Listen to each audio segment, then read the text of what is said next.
Bill McKay. Bill's a tireless local advocate. He is also the community director of Space Coast Pride and the vice president of LGBTA Democratic Caucus. And finally, Jeff Schoep, who is the founder of Beyond Barriers, former president of the National Socialist Movement. All four of these speakers bring a little different perspective to this subject. And it's very, very important for us, I think, as a community to really examine what's happening in our society. Now, first, I'm going to hand the floor right over to our vice president, Karen Houston. She's filling in for our president, Raed Al-Shaibi, who's not able to be with us tonight. And Karen, I'm going to hand the floor to you. This is Karen Houston, our SCPA vice president. Well, thank you so much, Phil. I appreciate that very much. And welcome to everyone to our Space Coast Progressive Alliance event here tonight. Let me give a few thanks out to everyone. First of all, to our APC committee members that put this event together. You must realize that sometimes the people that we're especially the ones right here right now, they lead busy lives, and it's very difficult sometimes to reach out to them. And our APC people on this particular event were Ellen Jones, Daniel McDowell, Barbara Eda, and myself. And thank you so much, APC as an Action Projects Committee. They're the ones that put all these wonderful programs together each month. And I want to give thanks to them for all the hard work they've done. And of course, to our wonderful speakers tonight, we thank you for taking the time out. I know how it is sometimes at the end of the day, looking at another Zoom could be a little bit much, but we appreciate you so very much. We're looking forward to hearing from you tonight, and thank you so very much for all that you've done. And as always, we like to ask everyone to please remember to renew your memberships. We here Space Coast Progressive Alliance rely on our members.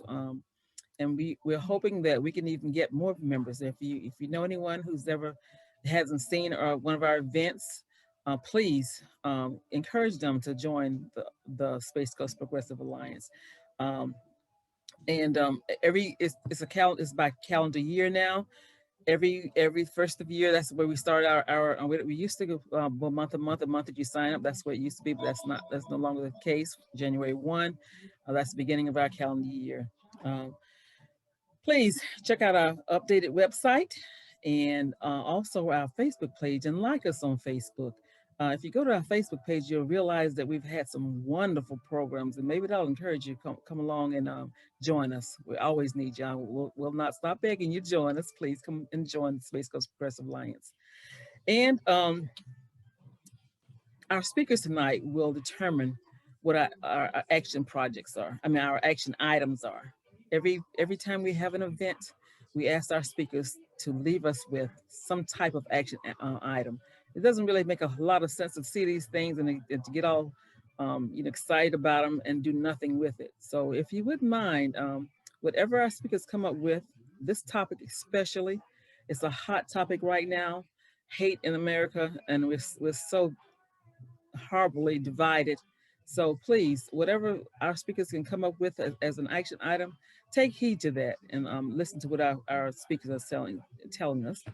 Our next meeting will be August 5th, and it's an open discussion about planning the future of the Space Coast Progressive Alliance.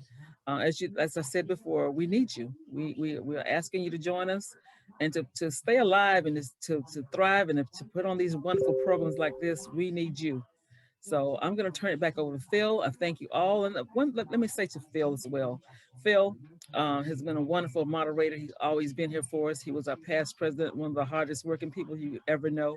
I want to thank Phil. I want to thank our comms guy, DP, who couldn't be with us tonight. I want to thank our comms committee and our wonderful Vicky Impoko, who puts our website together and everything. And Dan McDowell, who sets these, he does a lot of stuff. I won't tell you everything about Dan, but Dan's the one that sets up these Zooms and goes through the headache of making sure that everything's right prior to it. Thank you all, everybody that's a part of Space Coast Progressive Alliance and keeps us going strong. Thank you. And so I'll turn it back over to Phil. Thank you so much, Karen. Thank you for your leadership. It's at a time when we really need you. So thank you very much for all that you do for our community. Mhm. Well, everybody, again, the Space Coast Progressive Alliance is going to be looking at a subject that is near and dear to our hearts, especially, I think, lately.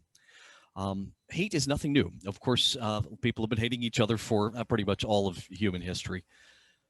But when it leads to people to attack each other, to kill each other, to attack our government, to take over the Capitol, we know that we have a problem. Things are very, very serious, and it is more than time for us to talk about this. And I would like to remind everybody that's here tonight that you'll have your chance to ask questions. We'll have an open Q&A after our last speaker talks. So it'll be your chance to be involved in the conversation. And again, we do encourage each of our speakers to propose an idea for an action item, something that you would like people to take away when they come away from this event. Because if we just have this lovely conversation and everybody forgets about it when they're done with the program, well, we have failed. Our goal is, of course, to change the world, to make it a better place. So anyway, let's talk a little bit about our program tonight and our speakers. And for those who have just joined us, we have 4 wonderful speakers tonight. Our first, Anthony Colucci, president of the Brevard Federation of Teachers. Sonia Millard, Cultural Center Coordinator for the Harry T. and Harriet V. Moore Memorial Park and Museum. Bill McKay, who is the Community Director of the Space Coast Pride and VP of LGBTA Community or Democratic Caucus. And finally, Jeff Schoep, founder of Beyond Barriers, and former president of the National Socialist Movement. It has been said that hate is a poison that, left untreated, will eat away at your soul. Probably a very good examination of that. But it takes so many forms, and we see it manifested in so many different ways. So what I'd like to do is just hand the floor right over to Anthony Colucci and to say, what's your experience? What's your perspective? Anthony, you have the floor. All right. Well, first of all, I want to thank the Space Coast Progressive Alliance for having me here. Thank you, Phil. Thank you, Karen. Thank you, other board members. And thank you, fellow panelists. This meeting is being recorded. The recording has stopped. Okay. Thank you, other panelists, for having this conversation with us tonight. So a little bit about the Brevard Federation of Teachers. We have been the labor organization representing the teachers in Brevard County for over 50 years. When I use the word teachers, I am also referring to many other educators, such as school counselors, social workers, media specialists, JROTC instructors, and a host of other folks. That's just how we define them in our contract. I am proud to say that in this 50-year history, right now we have our largest membership that we've ever had. And I'm pretty proud of that accomplishment because we don't have the largest amount of teachers we've ever had. So to me, one thing I got to point out is somehow we've managed to unify a very diverse group of educators within this hateful climate. I said at the last school board meeting, I think I may be the last elected representative in Brevard County who is not elected on a partisan basis. My members are liberals, my members are conservatives, my members are independents, and my members are everything in between. What we've been able to do in this climate is focus on what we have in common, focus on our unity and our goals to make public education and our profession better. I think we've built really strong relationships with our members that have allowed us to do that. I always got to give a plug for our school, so I'm sorry. Plug for our school is coming. Brevard Public Schools are fantastic institutions with so much to offer. the diversity of the programs we have at these schools, the college and technical education programs we have are phenomenal. Our educators are phenomenal. Our science programs are would blow your mind to see what some of these kids are doing in high school. So just a little plug for our schools. I think probably most of you have been watching what's been transpiring at our school board meetings recently. I know I've seen Bill there a few times. And our school board meetings have become hate-filled 2 to 3 hours every other week. And it's hard. It's hard to watch. It's hard to listen to. It's hard to say, this is my community. This is Brevard County where I've lived for 20 years and these are the people who live here. I'm just going to be honest. It's hard. Big part of how I believe we've gotten into this hate-filled environment is because words are powerful, and we must choose our words carefully.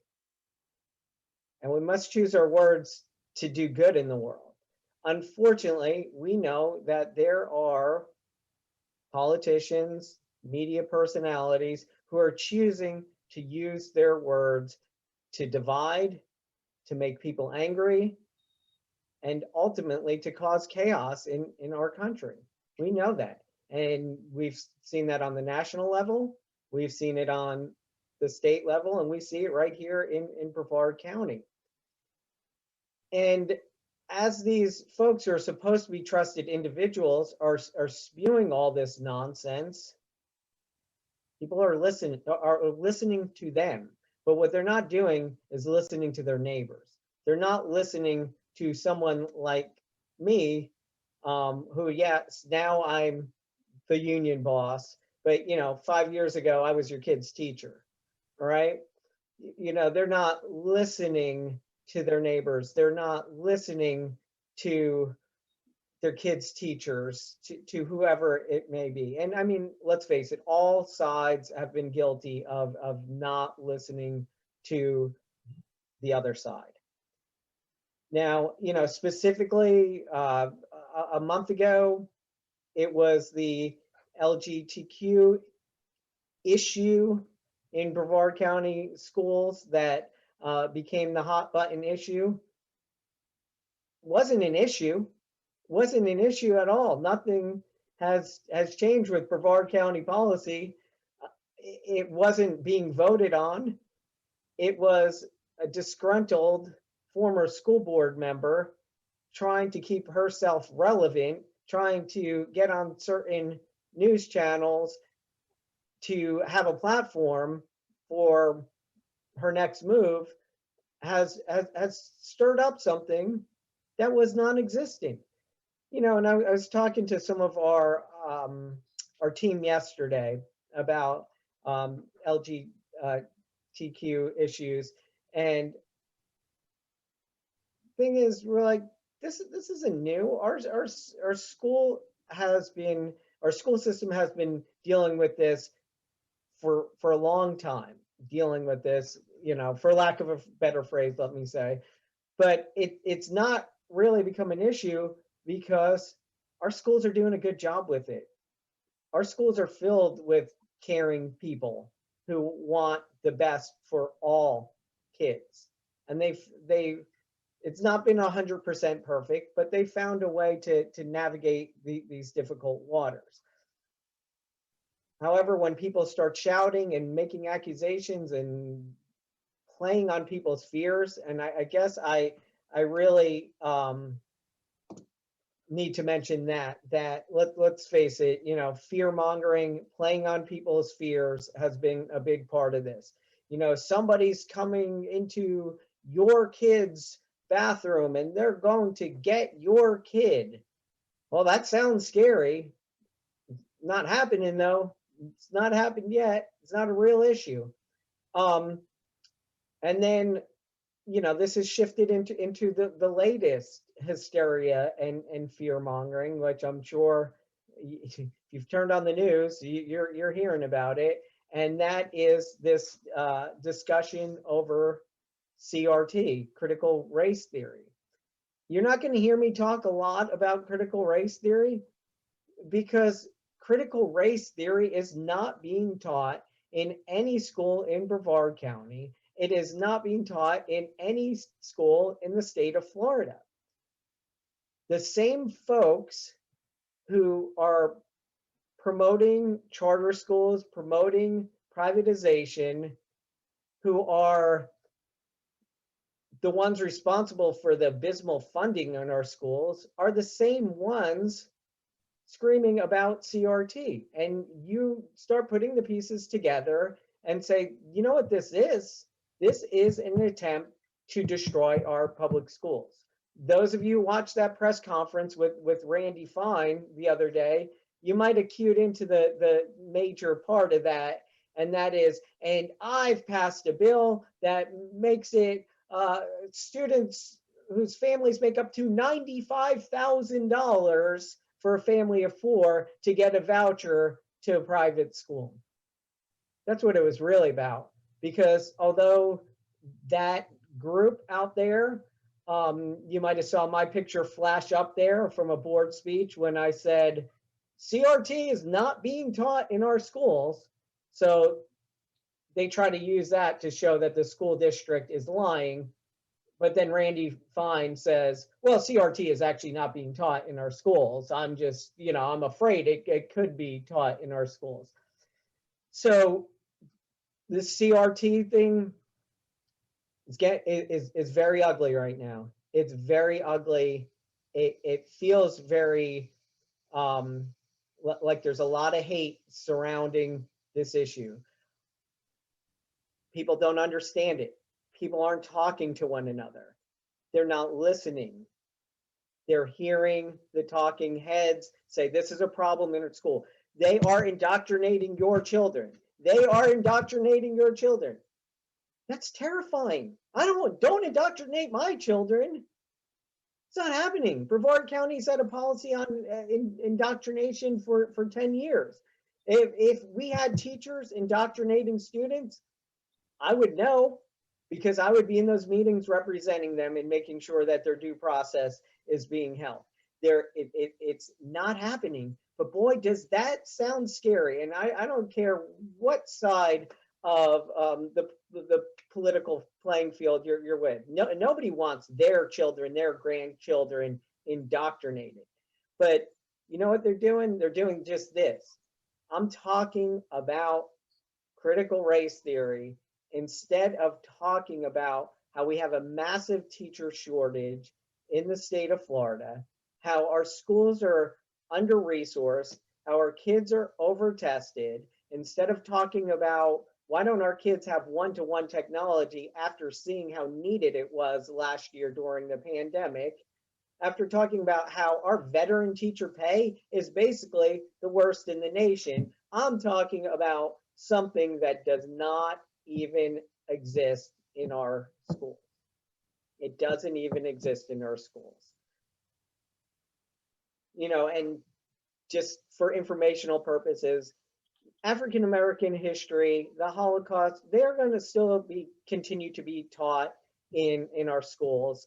And I'm sure Sonia will tell you more about it. You know, it's state statute that African American history is taught in our schools and the Holocaust.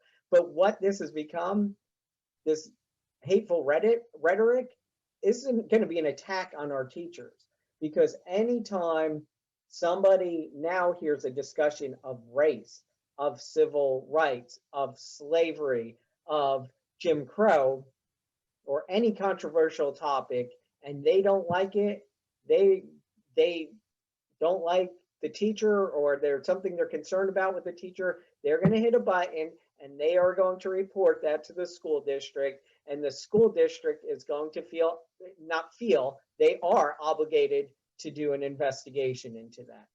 And I would tell you, I'm very concerned about this rhetoric, as I was with the LGBTQ issue.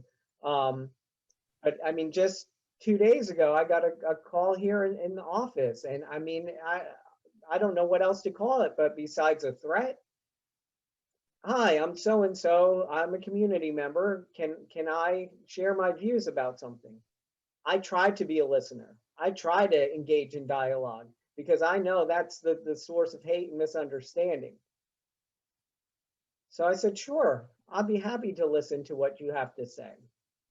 Started off respectful, and then it became threatening. And I'm going to come after all these teachers, any teacher who teaches a critical race theory, who indoctrinates, we're coming after them. And we're going to use the full extent of the law to get them. And do you know, I marched with Dr. King, and, you know, do you know who Bull Connor was? And blah, blah, I'm a veteran. And, you know, and by the way, let's face it, you all probably know this. The same people who are quoting Dr. King are the same people who would have thought he was a radical socialist back then. Anthony. Let's face it. So, you know, this man is screaming at me, and after, you know, 5 or 10 minutes and threatening my teachers, many of them who probably share a lot of political views as he does, right? I said, sir, do I get to say something? No, you don't get to say anything, and blah, blah, blah, and hangs up.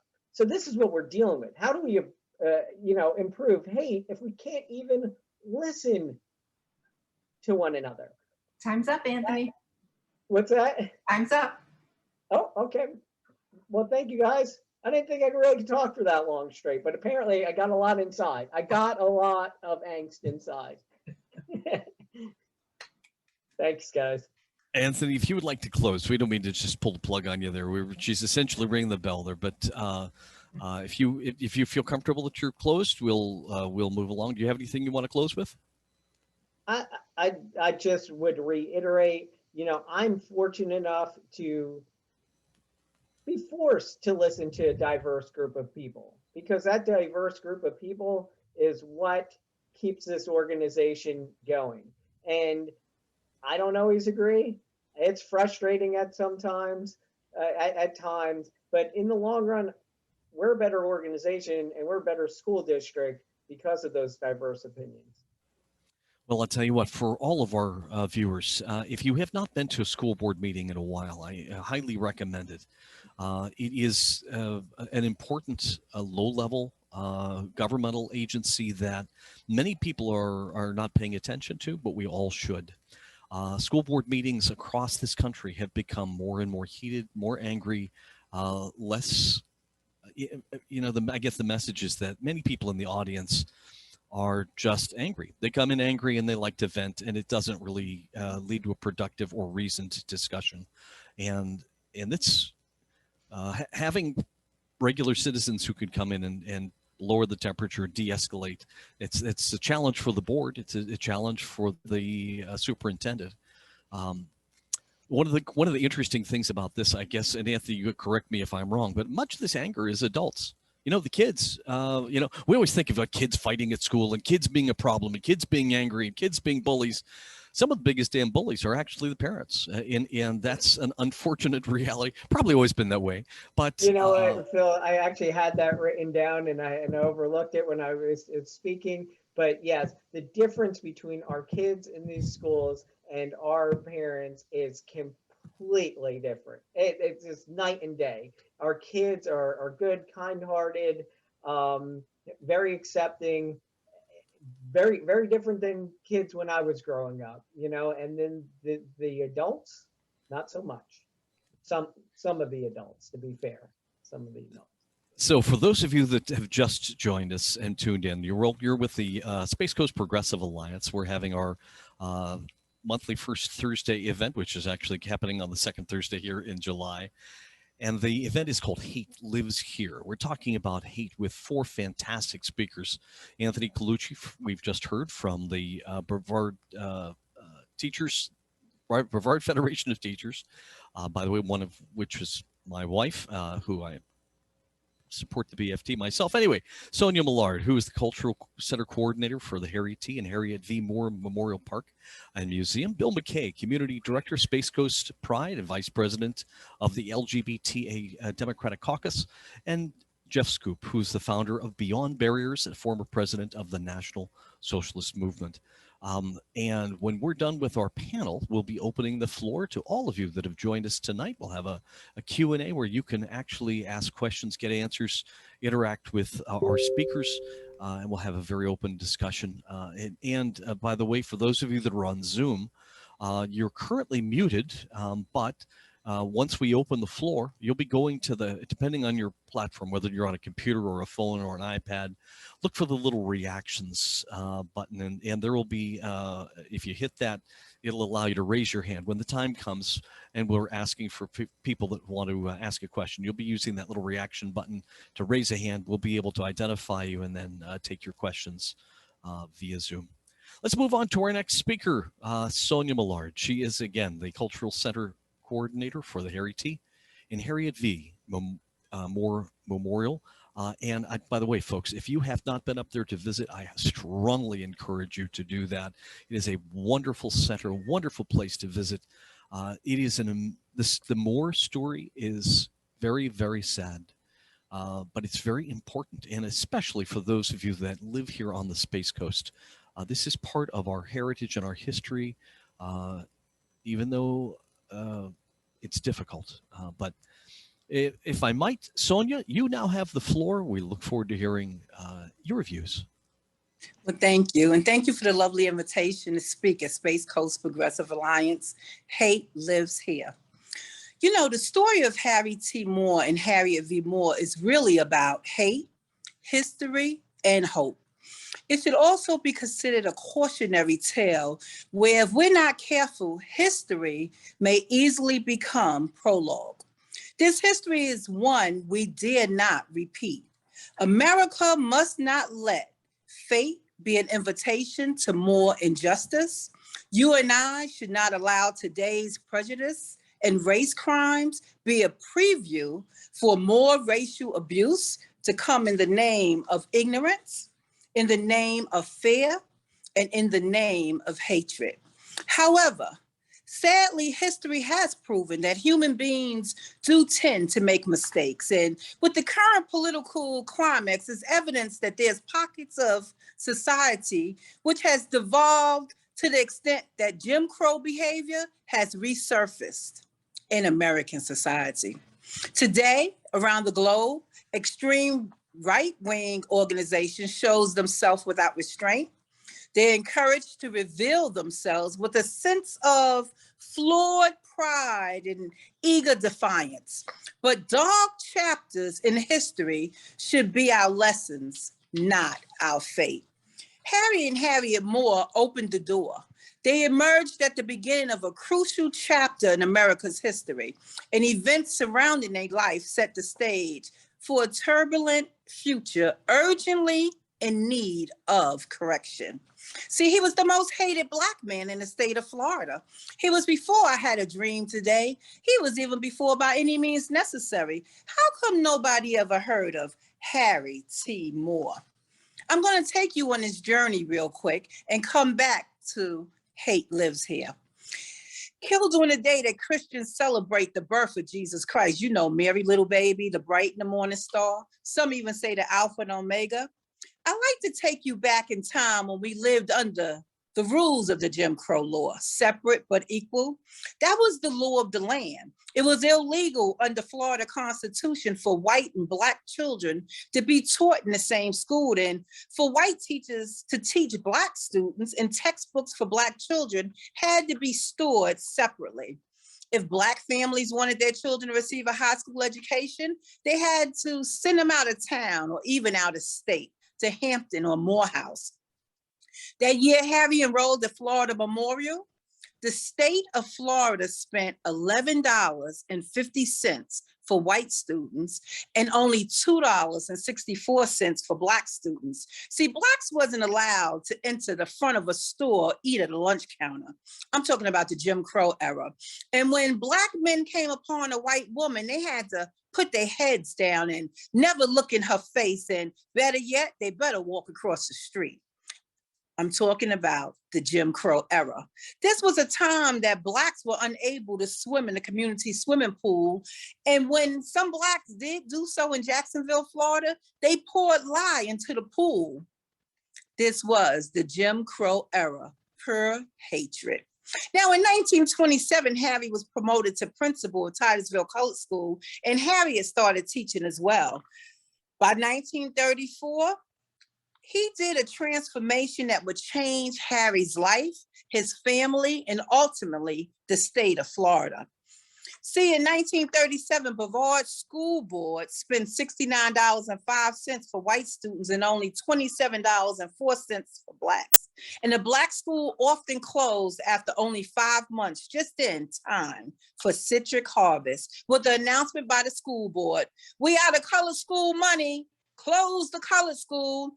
Harry Moore understood that the unfair practices couldn't go on. So he was backed by the Florida State Teachers Association. And he asked Thurgood Marshall to come on down and be his legal defense fund. You know what? Harry's friend Gilbert agreed to be the plaintiff, and they took the school board to court, right? They lost the first court case. However, it would take them many decades and dozen or more lawsuits before the teacher salary battle was won in Florida. See, Harry Moore lost the first battle, but he would eventually win the war.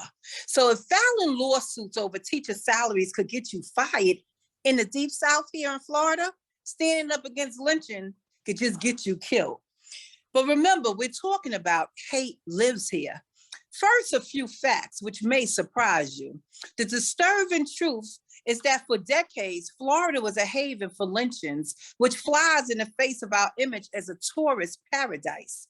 From 1900 to 1930, Florida had the highest rate of lynchings in the South.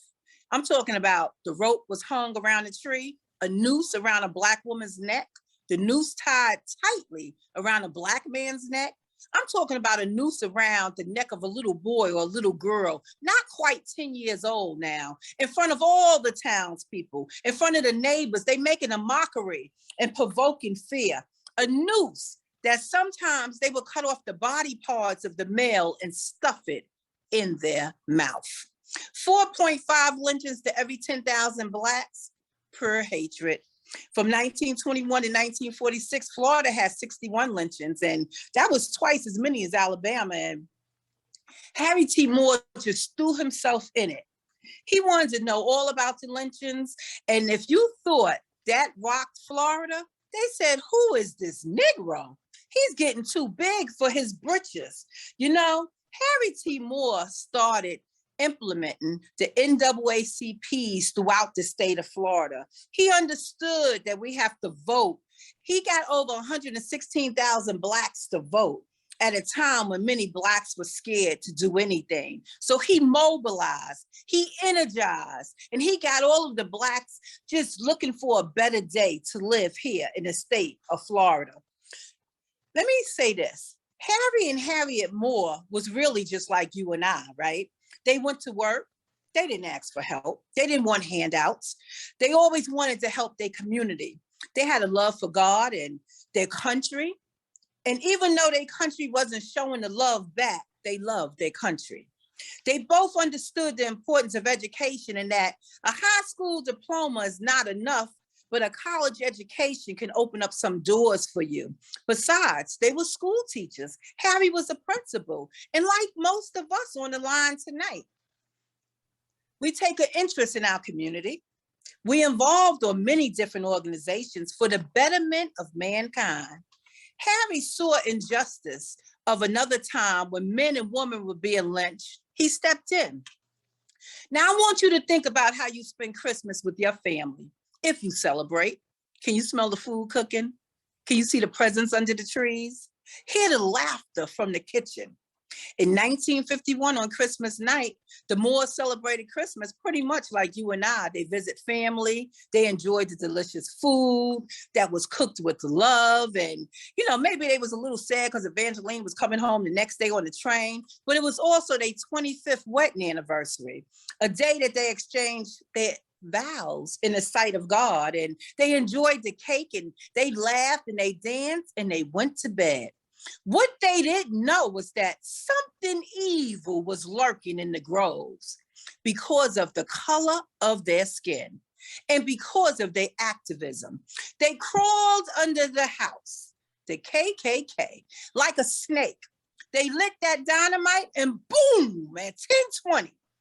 They said that was the loudest bomb heard around the world, and people from as far as Titusville and Scotchmore came running, and they thought NASA blew up. And they said, Professor Moore's house, Professor Moore's house. Harry was literally blown to the ceiling. The FBI determined that they hit the ceiling so hard and caved into the crevices of the cracks of the floor. They had to be dug out. The house was destroyed on Christmas night because of hate. The color of a person's skin, the color destroyed because he cared and wanted to make a difference in the lives of Black people and white people and in the community. Killed. Harry T. Moore died on the way to the hospital, and Miss Moore died 9 days later, and they were the only husband and wife ever killed in the civil rights struggle. 3 great tragedies. 1, that they were murdered. 2, that the murders have never been solved. And 3, perhaps the most tragic, their sacrifice was forgotten. They were left out of the history books and out of the hearts and minds of most decent human beings like you and I. See, Harry T. Moore had the audacity to do the unthinkable for a Black man to do before the country was paying attention, before there was a movement, before the TV cameras was capturing the dogs attacking Black people and children in Birmingham and New York City. When hate permeates the South and law enforcement was complicit, we have to wonder, does hate live in our hearts? Or does it live in our brains? See, history is infinite overlapping series of cause and effects.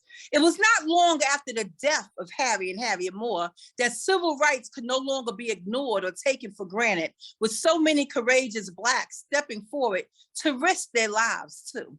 In the words of Harry T. Moore, freedom never dies. However, hate lives in the hearts and minds of some people.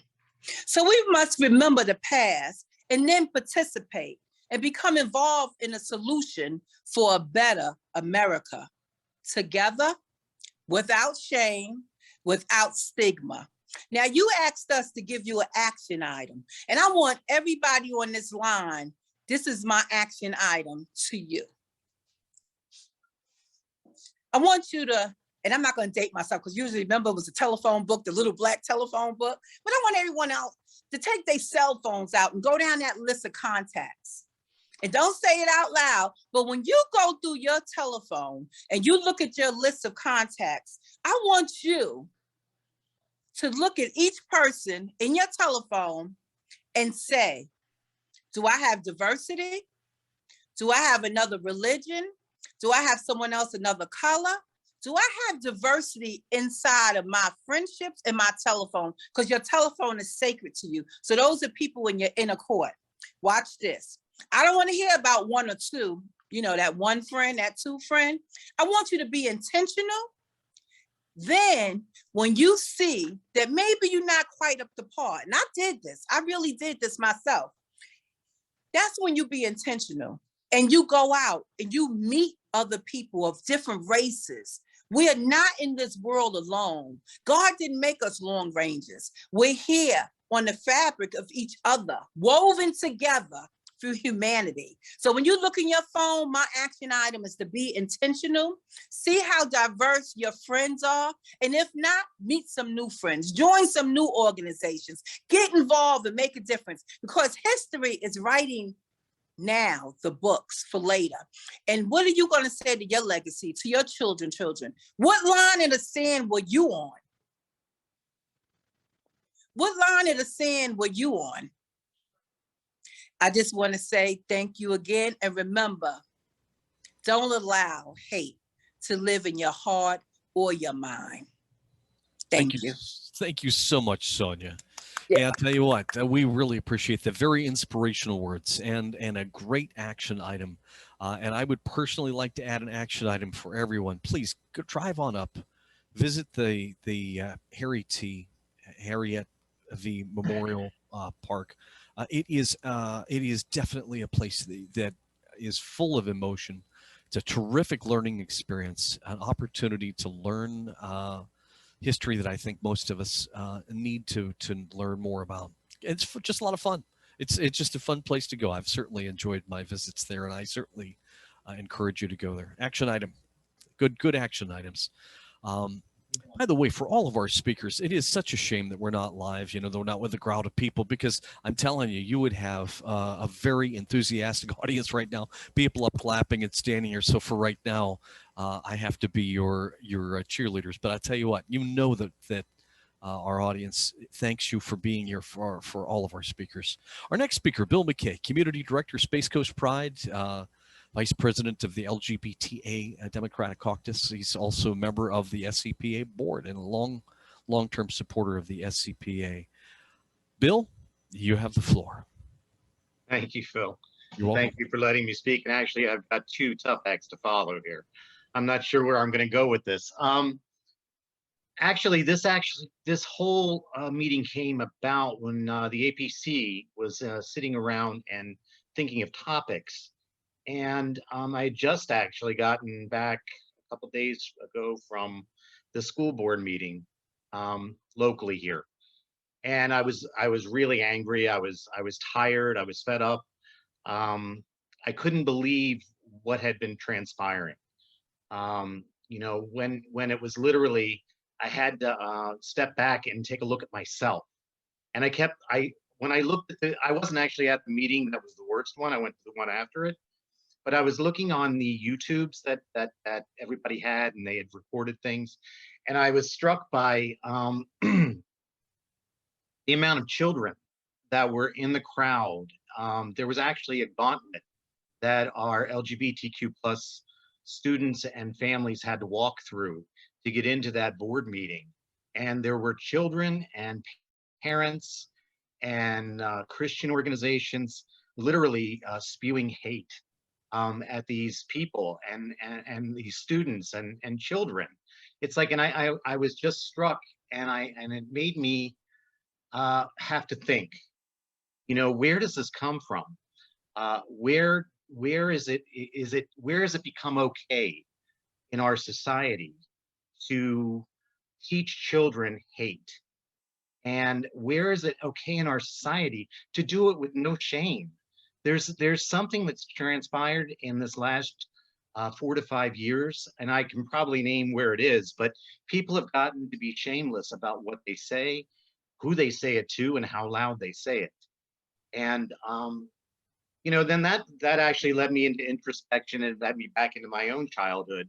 And although I grew up with a very progressive family and liberal family, my distant relatives were not such. And I can remember as a child, lots of things being said, and I wouldn't dare repeat them today. And I don't think most people would.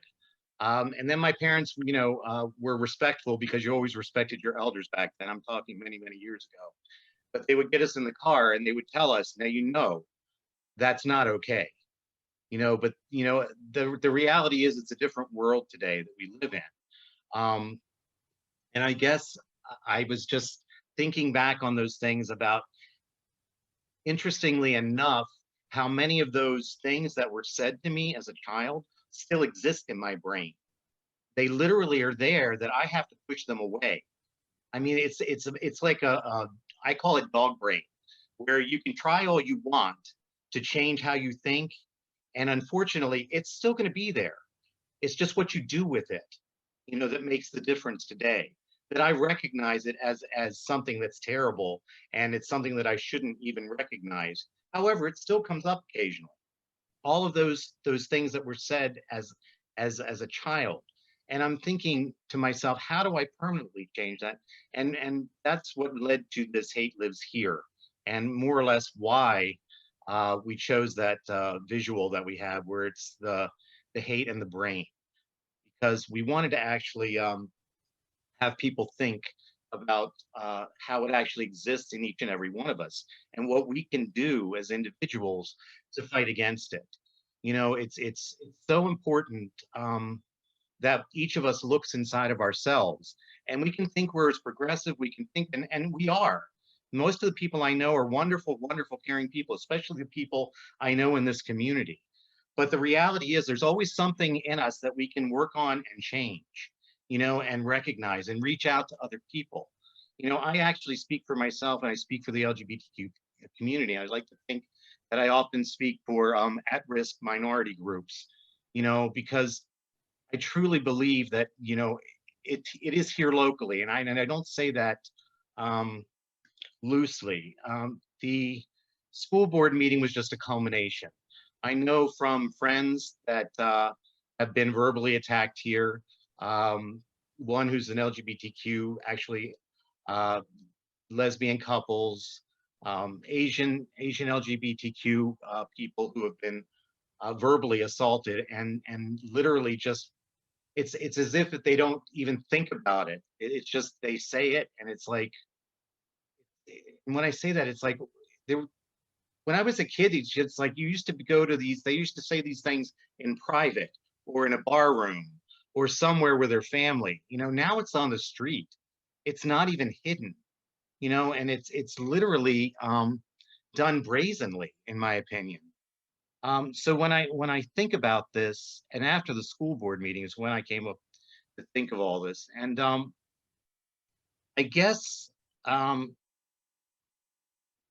where this all led to was that most of the incidents here go unreported.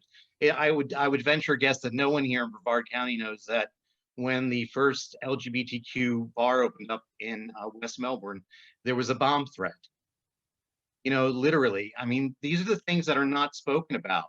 I mean, people don't believe that they're happening here, and they are happening here. You know, and most of them are unreported, and most of the people that are verbally abused or in this way don't report it. You know, I actually had to go. You actually have to go out and actually seek out the stories. We've had other businesses, LGBTQ owned businesses, who were vandalized. One actually shut down because they couldn't take it anymore. You know, and it's just, I don't like to think of our community in that way.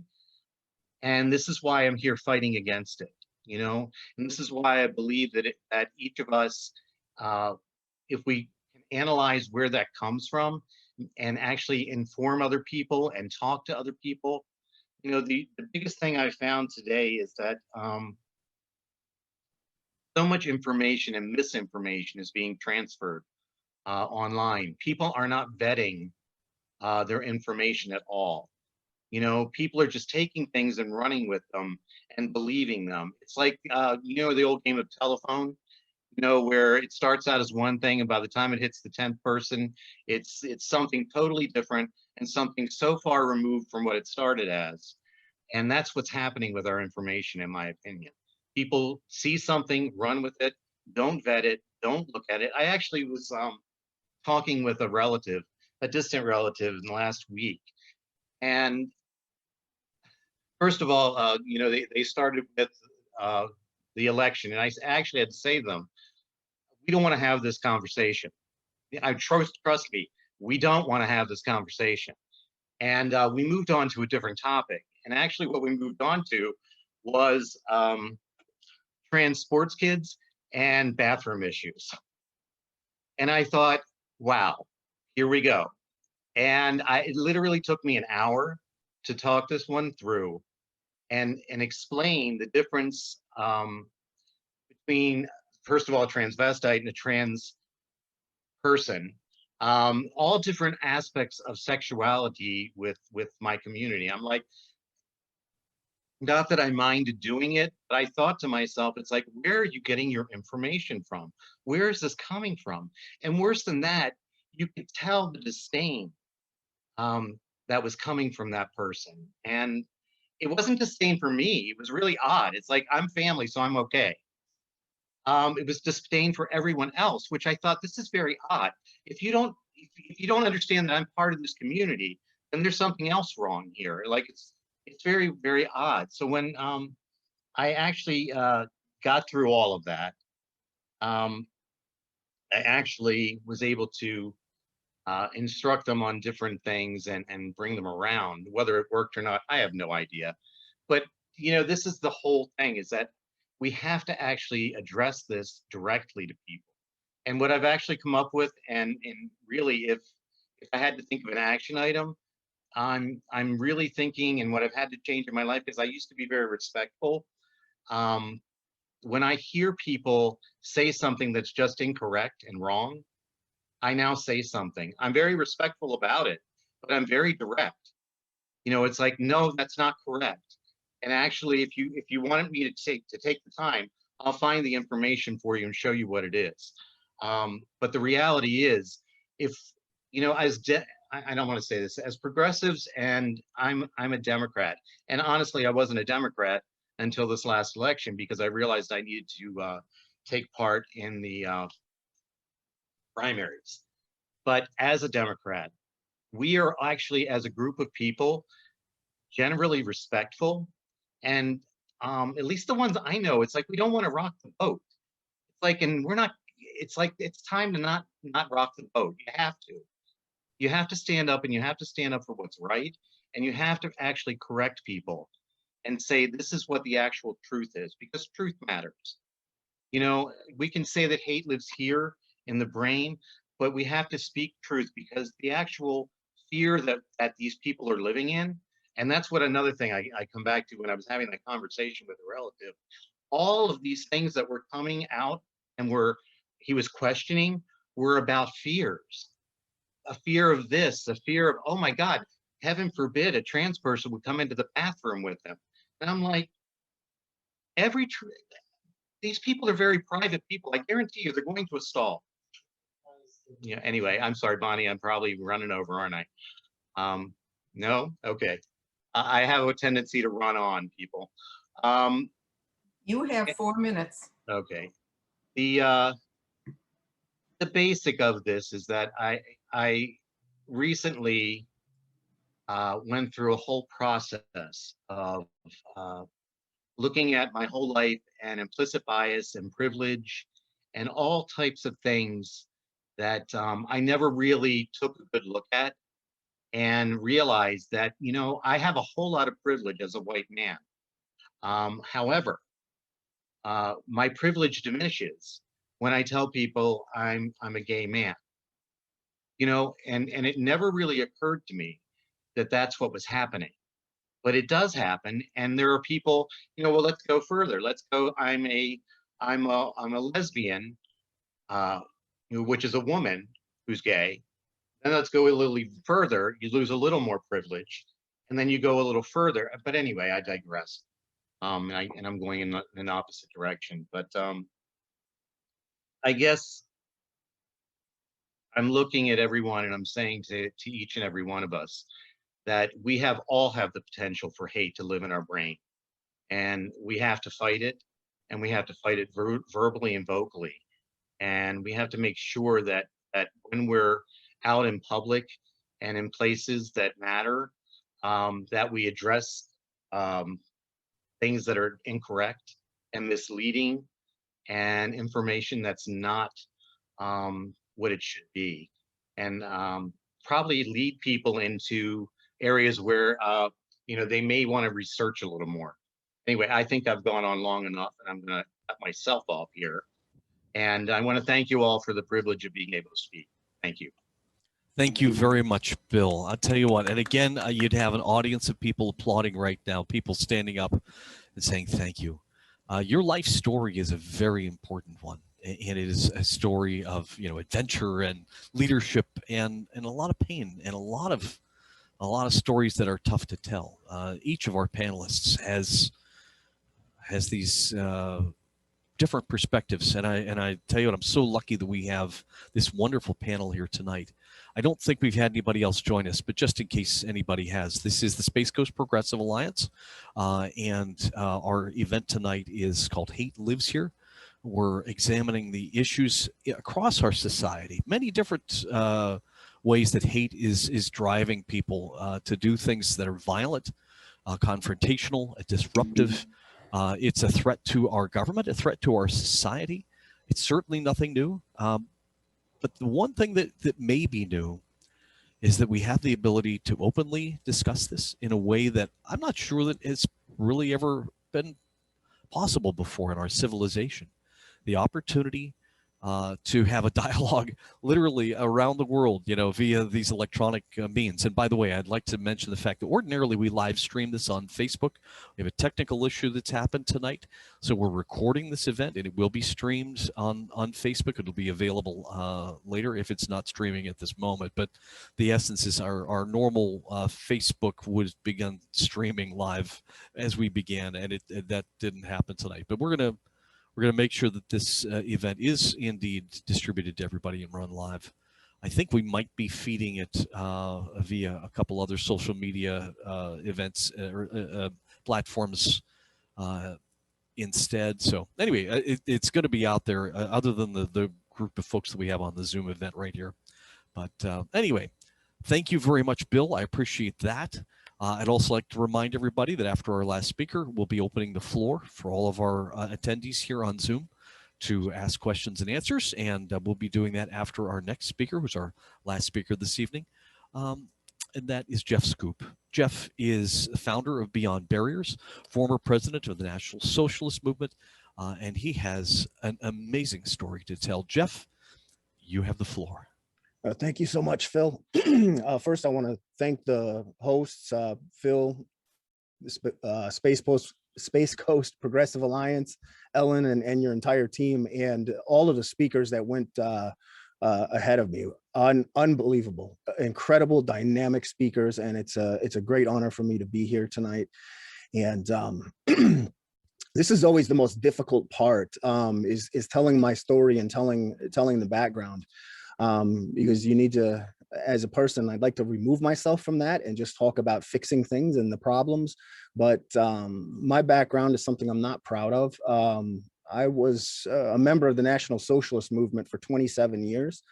25 of those years, I was the national leader of that organization. For those that are not familiar with the National Socialist Movement, it is basically America's Nazi party. So this is... I understand hate. I understand hate. I understand dehumanization, divisions, all of these things. And I came from a normal middle-class family, a good family. What brought me into this ideology as a young person was I was very much interested in history, and my grandfather had fought in World War II on the German side. My great uncles did as well. So that, even though it wasn't something that was in the home, it wasn't something that was encouraged. In fact, it was actively discouraged. That's what opened the door for me to, seek out this movement and get involved in it.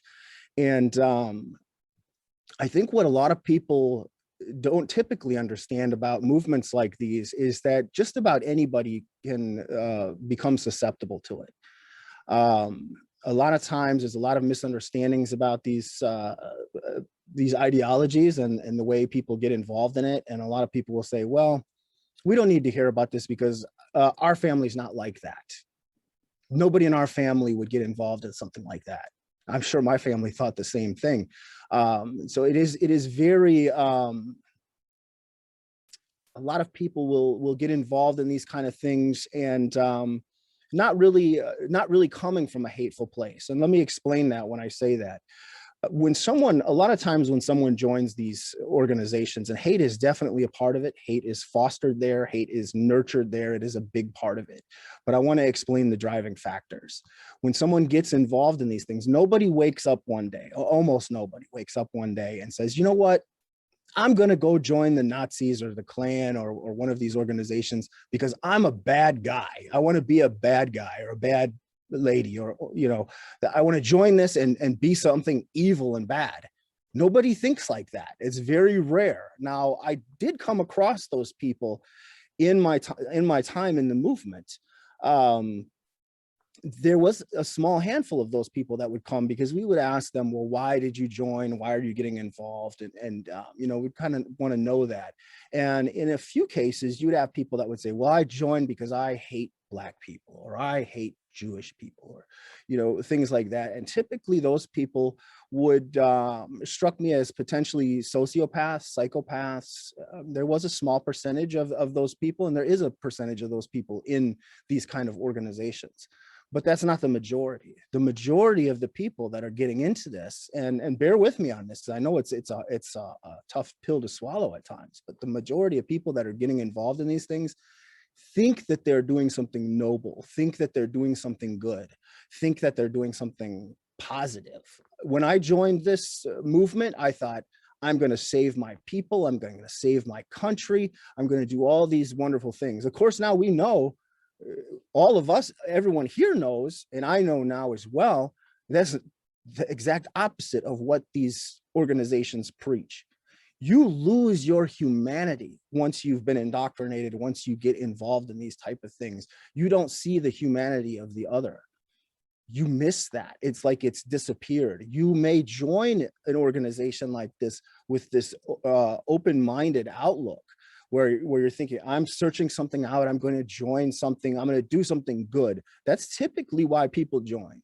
So this, and the reason I'm explaining this, because some people are going to go, I don't want to hear this crap. I don't want to hear people that join this stuff are doing something good, but it's honest. It's the truth. They think they're doing something. And the reason why I'm explaining this and why I'm telling you this is because of, just like we were talking about action items, what we can do as a society, how we can fix things, how we can repair some of this damage done.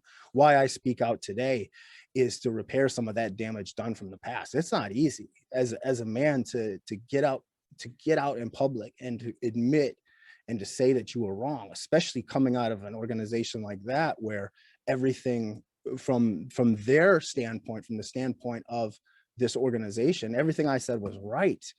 You know, I was the national leader for 25 years. It wasn't a democracy, so I was always right. So to leave something like that you had been involved in your whole adult life, and then, you know, to get in front of people and admit you were wrong, like not just wrong, but really, really, really wrong. It's not easy to do. Doing something else would be a whole lot easier, but I do this to try to repair some of that damage that was done and to help other people.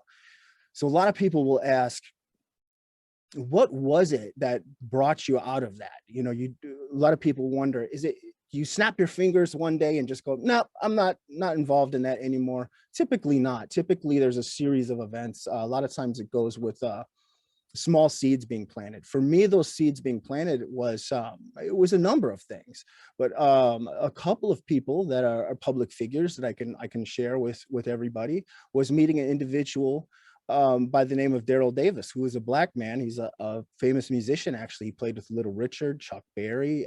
He lights the piano keys on fire. If you haven't seen him, check him out. He's phenomenal. And he's actually on our team at Beyond Barriers as well. So he's an incredible human being. When I met Daryl Davis, he was filming for his documentary called Accidental Courtesy. So he wanted to meet with different leaders of Klan and Nazi organizations. And I met with Daryl, and he was telling me a story about when he was a young man in the Boy Scouts and the Cub Scouts. And he says he was the only Black boy that was in that Cub Scout or Boy Scout parade. And grown white adults were pelting him with rocks. Now, the cameras are rolling. I'm thinking I'm doing something for the National Socialist Movement. I'm going to speak. I'm going to say my piece. And I hear that story. And instantly it triggered something. It touched my humanity. And I'm thinking about my own children. And had somebody done that to one of my kids, what would have been my reaction? I won't even say it, what my reaction would have been, but anger. And I'm thinking back, Daryl didn't realize that when that was happening to him, he thought at that age, as a young man, I think he was like 8 years old or somewhere around that age, he said he thought they didn't like the Boy Scouts. And he came home to, and his parents, the Boy Scout leaders, the Cub Scout leaders didn't, they just got him out of there and protected him, shielded him, but they didn't really go into it. They didn't feel like maybe it wasn't appropriate to explain it to him at that age. His parents had to explain it to him. And he says, no, that doesn't make sense, Mom and Dad. How can they hate me when they don't know me? And that sent him on this mission for the rest of his days, and what he does to this day. And as long as the work that we do actually at Beyond Barriers is to try to understand that, because just that simple question that an 8-year-old boy would ask, how can they hate me if they don't know me? It's so simple, but so deep. Like, why would you hate somebody that you don't know? It doesn't make any sense. It's nonsensical. And within 6 months to a year after that, I met another filmmaker. Now, we did a lot of filming for documentaries and different things over the years, so this was nothing new. I met all kinds of people, but I wasn't allowing myself to be able to see, their humanity, because I was involved in this group that you're inside this echo chamber or this bubble. Everybody that you're stuck behind the barriers. This is the concept of the organization that we have now with Beyond Barriers. You've set up these barriers in your mind, but you can't see beyond them. You're trapped behind them. So that's the understanding I want to get across to people, is that the individuals that are in this, that not all hope is lost, that these people still can be reached. Maybe not all of them. We have to be realistic too, but we're bringing people out all of the time. And it's about tapping into that humanity. So when I met Dia Khan, another filmmaker, a Muslim lady, she had come over from England, and it was for the film White Right Meeting the Enemy. In that film, now I had met Daryl and only spent a short amount of time with him, but with Dia, we were filming over the period of weeks. Like, it was a lot of filming because this is a big production, and got to know her really well. And we're sitting in there was a lot of things that were said, but one thing that hit me really hard again was tapping into that humanity. She was telling me about how, as a young person, as a child, how her and her brother had to run away somewhere in London and hide from nationalists or skinheads that were after them. And I don't remember exactly the story right now, but I remember hearing about it and watching her and seeing the pain in her face. Literally, I could feel it in the air. Like, if you want to call it a vibe or an energy or whatever, I could feel it. I could see it in her face. And that hit me like getting kicked in the chest by a horse. That got to me. And that was, for me, that was the final seed. I still didn't quit right at that moment, because I'm trying to process this stuff in my head. How do I get out? How do I leave? I'm going to have to cut ties with everybody that I know, just about every single person I know. I'm going to have to start over. My business was involved in this. This was everything I had done. I had fears that I couldn't move on, or all these things. There's so many different things that go into that. But I knew at that point, this so-called noble mission that I thought I was on for all those years, I saw it now. I saw it. I can't be part of this. This is not something I can't do it. Would it be easier to stay and keep doing it? Sure. But as an idealist, as someone that thought they were doing something good, now that I truly see it, now that I have acknowledged it, I would be a hypocrite to stay longer. So I couldn't stay, and I walked away from that. So when we talk about hate, I want to pose this question, is it hate or is it fear? and this polarization that we're experiencing in the country right now, this division, even we're seeing it on a level now, and not to be alarmist, but we're seeing it on this level now that I don't think we've seen, at least in my lifetime, I've never seen it. And it's not just on racial things now. The Democrats and Republicans, like some of the other, one of the other speakers mentioned this too, even in the political sphere, the Democrats and Republicans won't talk to each other. They're missing this dialogue. And Phil, I think you said it at the beginning about being nonpartisan. One of the speakers had said something about being nonpartisan, and how, maybe it was Anthony, but how important that is too. And that's something we do in our work at Beyond Barriers. But I'm try to be mindful of the time here, but there's so many different things. So other factors for de-radicalization and how we can get people out of this is, and how much time do I have left? You have 2 minutes, but take a couple extras. We really can't. Okay. Yeah. Thank you. I was supposed to be keeping track of it here, and I kind of lost track. But when people are involved in this, I just want the public to understand that it's very much like a cult. And when I was involved, I had heard that term. I'd heard people say it. A lot of the different girls that I was dating from outside of the organization, they would want to come and see what I do and things like that. So yeah, come along. One after another, they kept saying, Jeff, this organization, this stuff you're involved in, it's like a cult. And I'd get angry at the time. I'd say, what is wrong with these girls? Why do they keep saying I'm in a cult? And I would get upset about it. I'd say they didn't know what they were talking about. They were wrong, because I wasn't able to hear them. After leaving and processing these things, oh, it's very much like a cult, because you're conditioned like a cult. Everything, your whole world is in there, even your news and your music and all the things that you take in, your movies, whatever, your books that you read. We talk about confirmation bias, where confirmation bias is a big problem in this sphere, because you believe that set of so-called facts, or what you believe to be your truth, is the truth, and it's not like that.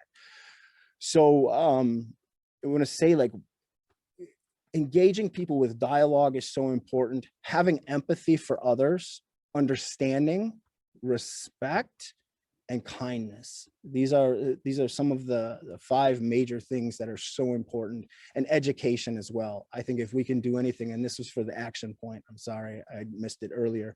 For the action point, if we can educate our upcoming generations better than what we've done now, and I'm not saying there's anything wrong with the educational system, but I'm saying what we can do to get them to understand. Like when I was in school as a child, all right, we had International Day, one day out of the year. You got to sample some food items and learn a little bit about different countries. And it was cool. It was a lot of fun. That's not enough though. That was just one day. We need something where people can understand the different things about different cultures and learn about it. I've got people that we're working with at Beyond Barriers that we're bringing out of these organizations, a guy that's in his 60s that tells me, I don't think I've ever met a Jewish person in my life, Jeff. So we're going to bring him to meet with people in the Jewish community.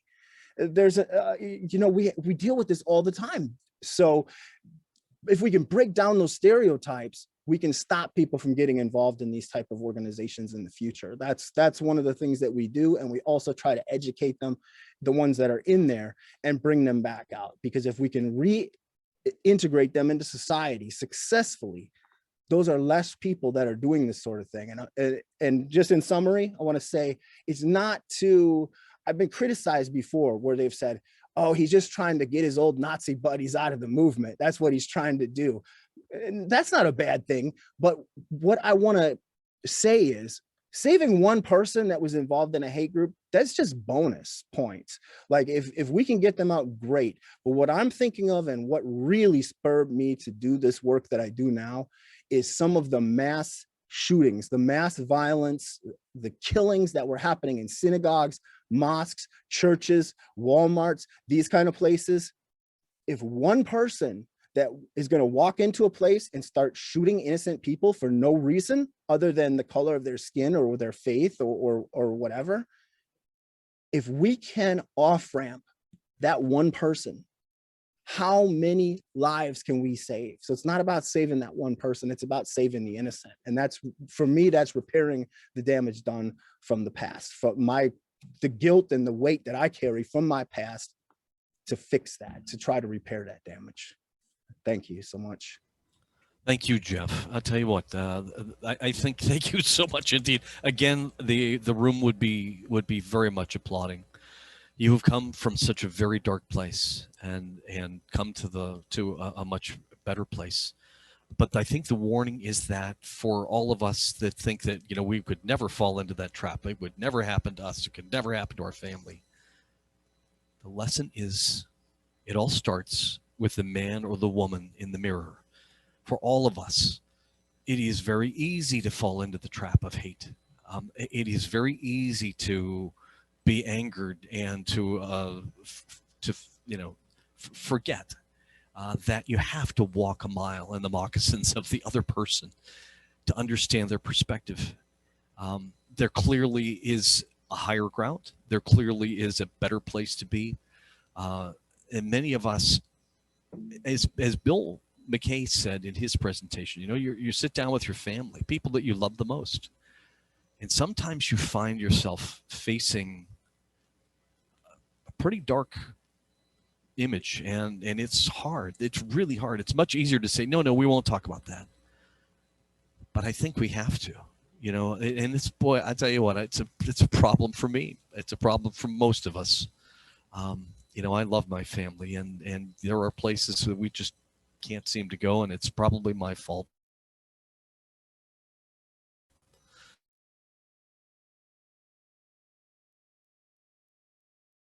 Bill, your messages are personal, they're heartfelt, and I am so proud of you for stepping forward to share them with us, because this is not easy. This is not an easy topic. It's not like talking about the climate or, you know, pet dogs or whatever. This cuts right to our hearts, our souls, our minds. It's psychology. It is, you know, I'm lucky that I've had the pleasure of traveling. And I think, honestly, one of the best things that I would recommend to anybody is take your family on a trip.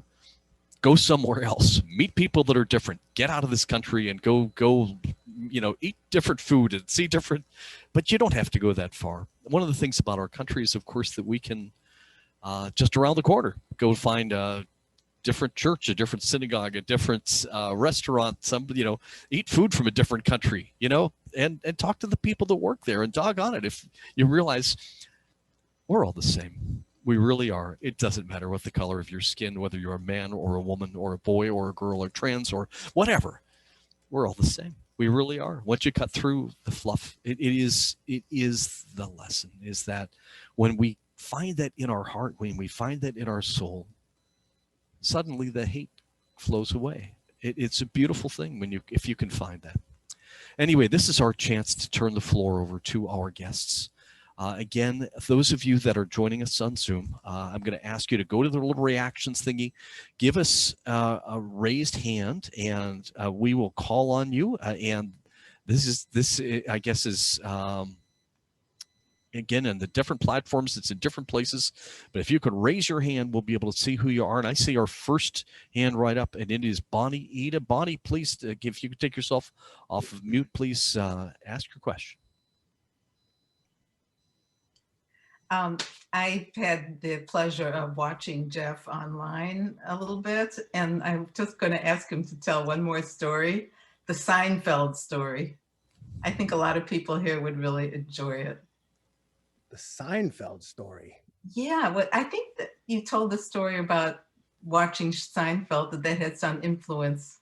It's a riot. It's so funny. And I think I know what you're talking about. Yeah. But it was the creator of Seinfeld that he made a show on HBO, Curb Your Enthusiasm. Is that? Maybe. But anyways, the show is a lot of Jewish people are in it, and it was my ex-fiance. She goes, I want you to watch this show. And I said, what is it? She goes, oh, it's from the creator of Seinfeld. And at the time I was still in the movement, and I remember saying, he's Jewish. Everybody in that show is Jewish. I don't want to watch that. And I was making a big to do about it, a big deal out of it. And she's like, please, I'm asking you just to watch one episode with me. Just watch one episode. I have a feeling you're going to really enjoy this show. And I, begrudgingly, finally, I, gave in. And she was right. And I became a big fan of this show. Like I've seen every episode, and there's like, I don't know how many, 8 seasons or something, but I've seen every episode. And this is, it goes back to what we think we know. When I was in the movement, I used to tell people, people used to tap me for speeches and different things like that as an expert on the Jewish people. And you know what? I didn't know anything. I thought I knew all kinds of things about the Jewish people, but having experiences with the Jewish community, meeting with people from the Simon Wiesenthal Center, who are absolutely incredible, attending Purim this year at a synagogue, or with Jewish people, and doing all these things and speaking at synagogues and just getting to know the Jewish community. It was exactly the opposite of everything I thought I knew. And that's why I was saying how important I feel like education is, because if we can eradicate that type of thinking and those old hatreds and those old misconceptions about one another, we really truly are more alike than we are different. We all really are, want the same things in life. And I think that's incredibly important. It's a very, very. Thank you, Jeff. And I just had fun picturing you secretly watching this. I know, right? Thank you. And by the way, Jeff, do you have an action item, something that's tangible that folks that are watching this can do when the program is over? What they can step away from it and do something. Do you have an action item for our folks? I think it has to draw back to that education. If we can educate one another, a lot of times we don't say, like, I wouldn't encourage somebody just from the Black community or the Jewish community or the LGBTQ community to just go up and walk up to a Klansman or a skinhead or somebody involved in this stuff and just start having a conversation. It takes a unique individual like Daryl Davis or somebody like that to do those sort of things. It's not for everybody, but I think just try to keep in mind that these are human beings. And a lot of times just being kind, I think, really shocks a lot of people. I know so many people that have left. One guy covered in tattoos, head to toe, and swastikas and all this kind of stuff. And he had left. He was stranded on the side of a road and couldn't get a hold of any of his brothers in the movement. And what he had got, individual from the Black community saw him stuck out there, pulled over and helped him repair his car, get it on the road and all that. And for him, that was it. He was done. He was done in the movement. He said, this complete stranger, somebody that should have probably feared him or not wanted to stopped anyways, and just did a good deed. And I had experiences like that too, just before I was coming out. And a lot of the people just having those little experiences. So I know it's difficult and not everybody can do it, but sometimes just that act of kindness, just being nice to somebody else, it may plant a seed. You may not see it right then and there, but it may plant a seed that makes a difference later on. So that would be my action item, I think, Bill or Phil. Well, I'll tell you what, it is sometimes the smallest human to human contact, the human to human interaction that can change a mind. I've certainly had my mind changed by things over my life, where you stop and you think, oh my God, I never thought of it from that angle. Oh my gosh, how could I have been so blind? I mean, there's an element of humility too. I think that probably all of us have to find in our hearts to admit that it's hard to admit that you're wrong. It's hard to admit you've made mistakes, and that's a gift to be able to find that humility in our makeup. I see we have Shannon who's got her hand raised. Shannon Roberts, we'd love to have your question. Shannon, if you can unmute yourself.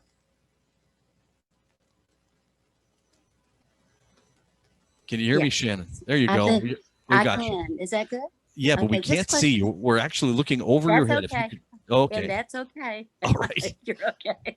Anyway, this question is for Jeff. I was wondering if you would comment, Jeff, on the point you made about, fear versus whatever, as opposed to power. And the question is the demographics of the country changing so much. Do you think that the white supremacist movement, so to speak, is born out of fear that as the country becomes more multicultural and different groups become more dominant, that's a factor? If you could comment on that and also help us with anything we might do to help the face-to-face understandings that you referred to that made a difference to you.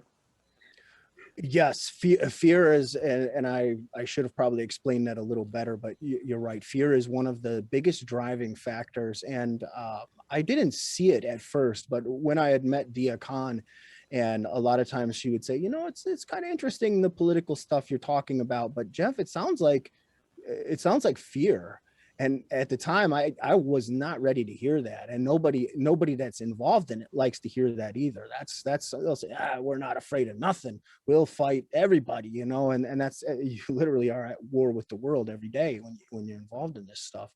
So fear is really truly what it is. And that's something that I wasn't able to process until I was out. And in some of the studies we're doing in the research department at Beyond Barriers with academia, and we're finding that is one of the key main factors that are pushing this. So it's this fear of a lot of people in the movement worry about white genocide. They feel like the other races are going to come after them for the things that past horrible things that white people have done in throughout history. So they think, they're going to get revenge on us. They're going to come after us for those things. So that's where the fear comes in. And fear is a much stronger emotion, in my opinion, than hate. Because if you fear, and think about it this way, if you fear your family's under attack, that your family is going to be genocided, that someone's coming after you, that breeds hate. That makes you feel like, I'll do whatever I can to defend my family, my people. And they truly believe this stuff. I know it sounds ridiculous to a lot of people. Like, how would the white race be genocided, off the planet? It doesn't make sense to a lot of people, but these are the things that they fear. So it is incredibly important that we look at those things. And we try to, I think, as a society, not focus as much on what our differences are. Of course, we can see, different people have different skin colors and things like that. But does that really matter? Does it really matter what color somebody's skin is or what God they worship or don't worship? We all have things that we have a whole lot more in common than we do differences. So yes, fear is where it's coming from. And I think if we can kind of eradicate that fear, a lot of the other problems that come with it will dissipate. It's funny you mentioned skin color. There's one guy that I know that his skin is green, Yoda, who of course is famously quoted as saying, fear leads to hate and hate leads to the dark side. You know what? Even though that's of course from science fiction, it's real. It's actually a very valid point and a lesson that all of us can learn from. We actually have a question coming up from our chat room. And that question is for Bill McKay. And the question is, in light of so much attention on the LGBTQ plus community, what advice or suggestions do you have for the parents with children in the community facing hate speech? Wow. Okay. I've talked to a lot of people in our community, and the best advice we can give is to not engage them in the same manner. We have to not I'm gonna put this, you should engage them in a way of love and kindness, because part of the problem is that if someone is going to accost you, they don't see you as a human. They don't see you as a person. They see you as something that's okay to assault. And I'm not saying if somebody comes up and decks you, you don't defend yourself. That's not what I mean at all. But it's really important that we come from a place of understanding and love, especially in our community. And I will say this, and I'm going to ask actually Anthony to see if he has some suggestions, especially in the school systems. I know that a lot of our LGBTQ and trans students have had a difficult time even in Brevard. But you know, what our main goal was when we were at those school board meetings was to not engage with and go to the level that they were at. We did not engage them. We did everything peacefully, and we did everything from a place of love and understanding in our own hearts. And I think it worked well for us. Anyway, I'd like to know, Anthony, what you would suggest as a teacher. Thanks for the question, Bill. I would suggest that they find allies. There are allies at every single school. There are trusted adults that have their best interest at heart, and they're there for them. They're there for them. And you know, if anyone was having trouble, and Bill, you knew about it, and it was a school, I could find somebody there that could help them. But you know, beyond that, we have great school counselors and social workers and other folks that may be able to offer help beyond that. But I do think that your strategy of not engaging those folks help them go away, at least from the school board meetings to an extent, because you know, to them it was a reality TV show / some sort of rally that was entertainment, not thinking about the devastation, utter devastation this potentially was causing for children. It was amazing. You know, and it actually amazes me how much of that, and because you all know that that's a public forum, you know, and it's being broadcast, and so much misinformation is being broadcast to the public, and we try to counteract it, but it's really, really difficult. And I'm not sure we can, that's another subject for another day, sorry. But I think there needs to be some kind of adjustment to that as well. You know, one of the things I'm curious about, and that is that Jeff recommended education for the public education for kids.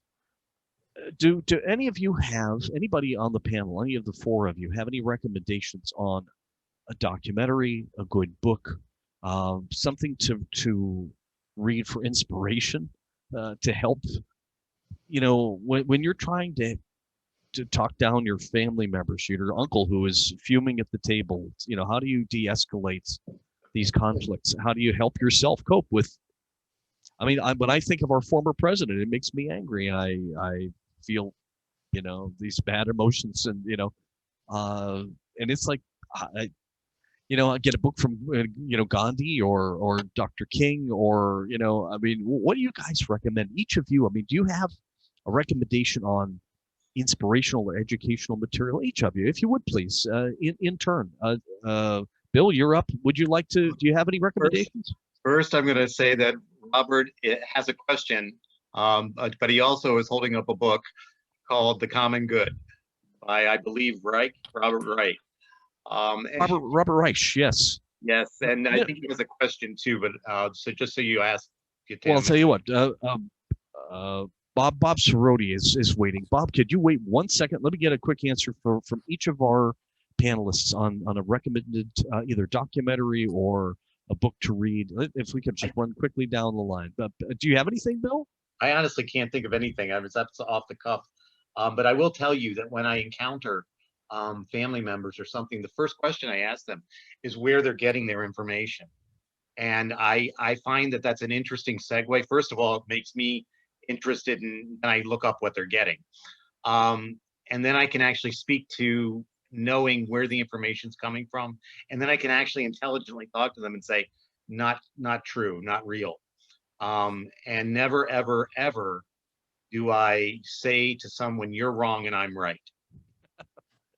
Which was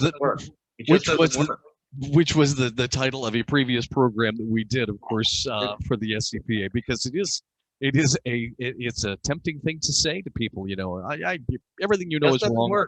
Fake news. Their ears go like this. It's like they never hear a thing you say after that. So, you know, it's approaching it with openness. Anthony, as a school teacher and an educator, what do you recommend for education, inspiration? Do you have a a book, a documentary, something you recommend? Well, as an educator, I'm a little embarrassed that I don't have something off the top of my head to refer to. You know, I would echo a lot of what Bill is saying, you know, just to be a listener and not to throw judgment on what the other person is saying, to seek common ground, because really, even with some of the more difficult folks, there's always, if they're willing to speak, there always seems to be some sort of common ground to build from, even if that common ground is, you know, we both believe we have the right to speak uninterrupted, to share our views.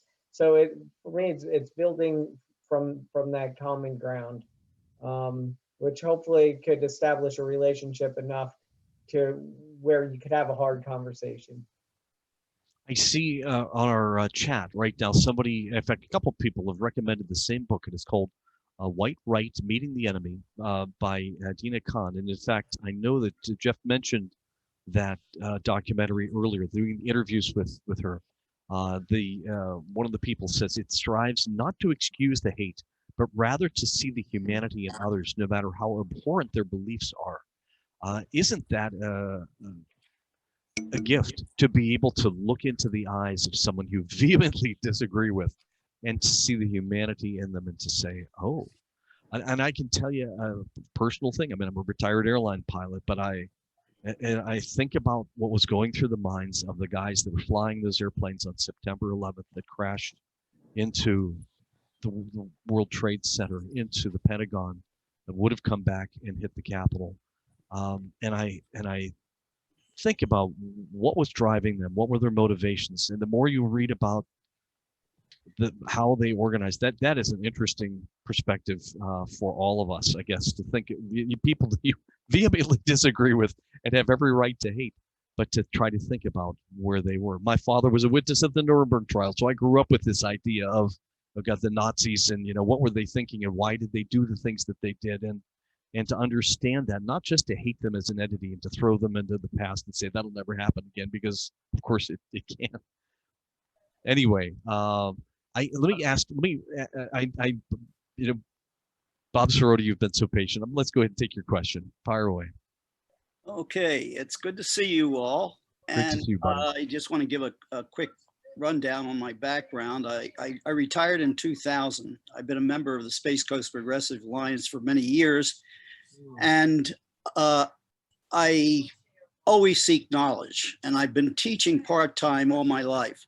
So I decided to teach as an adjunct for Eastern Florida State College starting in the year 2000. And the course I got into was mathematics. Now, the problem I have is this: how can we teach critical race theory when in the year 2016, 1 out of every 4 Americans still believes that the sun rotates around the earth? That's a problem. And it's often raised is there, you know, a certain percentage of the population believes in ghosts, or they believe, you know, the craziest goddamn thing. Why there are people, how can we expect them to act rationally and to think rationally when in fact they don't? Their worldview is skewed. You know what, Bob, you're muted again. You're muted, buddy. There I am. You're back okay. up. All right. There are a whole bunch of questions at the back of The Common Good by Robert Reich, and I think it's a very apropos book for the reason that we're holding the meeting tonight. And he claims that why before the 1980s did big corporations have responsibilities toward their communities and their workers in addition to their shareholders?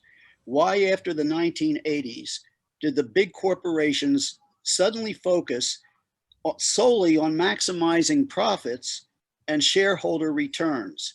Should corporations go back to their former ways? And it's really all about the inequity in wealth. I mean, when you think of the number of billionaires that we have today compared with what we had in the 1980s, I think that's part of our problem today.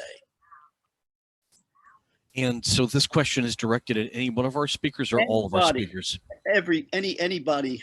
You know, this is all about the reason we do these first Thursdays is because the community is the most important thing.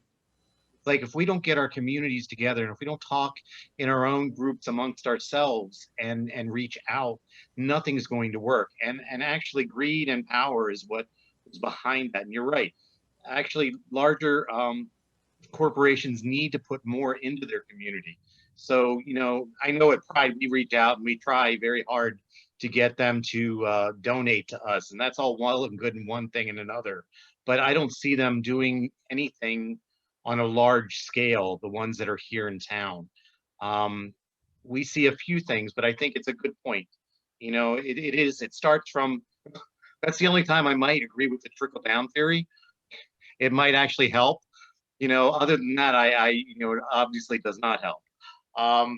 But I think it would be a good start. You know, I think they could contribute to all kinds of things, especially our education, you know, for students and kids, because that's where it all begins. I can tell you right now, just for my grandchildren, that they don't see color. They don't see LGBTQ. They don't see these things. It's like it doesn't exist to them. They've been brought up in a culture, in a world that's all a part of their world. They don't see the differences. So you know, when you talk to them, it's kind of amazing. It's very refreshing. They say what's on their mind, and it just doesn't occur to them to think differently of other people. It's just it's very interesting. And that's where we're going to be saved in one way or another. Jeff, Sonia, Anthony, would you have anything you'd like to add? Well, I would just add that when you mention a book, I find that when you read books about other cultures, like when I read the book about Helen Keller, that changed me when I was younger in school. So it always taught me to have compassion for somebody else that was different than me. And I was always interested in the way they lived and, you know, what happened to them and that kind of thing. And another thing, being that I'm from New York, I worked in a Jewish hospital, Mount Sinai Hospital. And, you know, if anyone's Jewish, they know they always say about the Jewish mom, right? And I had like a Jewish mom at work. And she used to always show me her tattoo from being in the Holocaust. And one day I came in, you know, feeling a little like, oh Lord, not again. And she literally hit me upside my head. And I was like, listen, why are you going to keep showing me this every day? Like, come on now, right? And she said, let me tell you something. The minute you stop talking about history and what happened to us is when it's going to repeat itself. You got to always keep history in the forefront. So, you know, I presented this question to her and I said, well, let me ask you a question. If God said to you, you have a choice, you could be Jewish or you could be Black, which one would you pick? Well, we got into a tight conversation that day, and I've learned that you have to have compassion for other religions, other cultures, and then you can never put your foot into their shoe, but you can have the compassion to kind of understand what they're going through. And that's what's happening right now. Come on. Everyone's talking about this critical race theory and Black Lives Matter and all this kind of stuff. But the truth of the matter is that if it was your child that just got shot and got killed, and it's 1, 2, 3, 4, 5, 6, 7, 8, 9, you're going to start feeling like that's going to be your child next. So how could you not have compassion? George Floyd, for instance, okay, so he was troubled and, you know, living on the edge, but he was still a human being, right? And I think the moment we don't have compassion is when we will lose it again. And, you know, I just like to say, again, I agree with Jeff on this, with the kindness, and then always thinking about, if you were that other person, what would you do? Hey, Sonia, I'm curious. Have you had folks come into the center or into the museum or into the gift shop, and they're clearly there to fight with you? You have people that are coming in they're going to be confrontational, and you have to talk them down. You have to deal with that kind of thing. Listen, let me tell y'all something. I could share this with you. One whole family, about 12 of them, came into the museum, and I was in my office, and, you know, the curator was taking them on a tour, and I kept hearing this child say, monkey, monkey, monkey. And I'm thinking, but what are they talking about? Like, you know, it just didn't dawn on me. And finally, after her saying it like 20 times, I got up to go see what monkey was she talking about. And she was pointing her finger. She was 5 years old and pointing her finger to the picture of Mrs. Moore.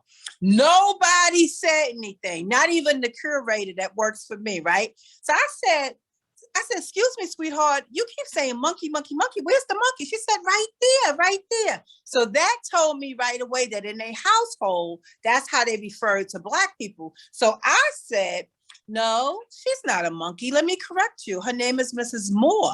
So nobody in the family still said anything. So I find at times when people come into the museum, that's a learning place, right? We can't change the past, but we could change how we want the future to go. And if you don't stop people at that learning curve, they will never learn, right?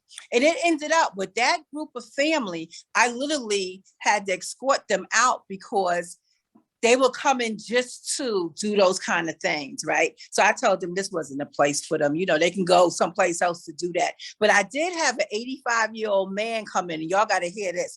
He's a retired sheriff from Lakeland County. And one day he came in, he said, Sonia, why don't you have a Klan's outfit in here? So I said, a Klan's outfit? He said, yeah.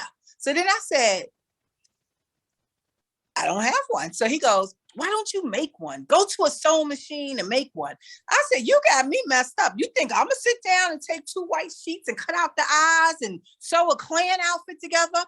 So I said, why don't you give me the one that's in the back of your closet, the one that have all of the perspiration stains and the hatred coming out of it so I can put it right here in the museum. Guess what he said? Sonia, let me think about that. I don't want to bring any trouble to you. Where would you put it? So I said, I would put it right here because when you come in, we have some back doors. So soon you come in, that'll be the first thing you see. This is where those kind of things belong, in a cultural center, in a museum, because it's history. Let's just say I didn't get that Klan's outfit yet, but I'm waiting.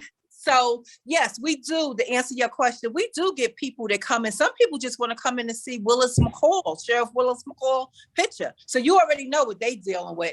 But I don't get in arguments. You know, I let them say what they want to say. Then I, you know, say what I like to say. And then, you know, sometimes you have to agree to disagree. And some people, like Jeff said, you're not going to change them. But what I do want to share, Jeff, when you said that, I believe me and you have some common thread here, because one of my maintenance persons grew up in a racist household. He never saw a Black person until he was 13 years old, and that amazed me. Kept touching my skin, you know, kind of thing. And he was like, oh boy, I gotta work for this Black lady kind of thing, right? And I was like, oh boy, right? Make a long story short, it was 95 degrees outside. Compassion. Come inside, get the air conditioner, drink a Gatorade. So he's looking at me and I'm looking at him. So that's because we didn't have trust, right? So for me, continuously telling him to come in and get some air conditioner, sit down and talk, we started talking, and it starts with communication. So then we started eating lunch together. Then we started all going out for lunch. Then we did the Christmas thing. So what I'm saying is that he had let's say the feeling to feel okay with me, right? So he said to me one day, now watch this, Sonia, can I ask you a question? I said, of course. He said, why Black people don't let white people in their house? And I was like, what? He said, why Black people don't let white people in their house? And I said, you must don't have any Black friends. He said, no, I do. They make me stand on the porch. So I said, I don't know. I'd never heard of that, right? So now he retired and we was gonna go fishing, right? We always talk about he was gonna get a boat and go fishing. So we were going fishing. He came to my house and he met my husband and everybody. And then all of a sudden it clicked. I remember him saying he never been in a Black person's house. So I said, Ron, would you like to come inside my house? He said, yeah. So I let him come in through the garage, right? When he came into the garage, I said, see, we have a dining room like you have a dining room. We got a living room like you got a living room. We got a sun porch. So then he started walking through my house, going back to the bedrooms. I said, now that's why they don't let you in their house. You going all through my bedroom. Come on out of here, right? So we laugh. But again, it comes back to communication. It comes back to building trust. It comes back to food, talking over food. Food makes everybody feel good.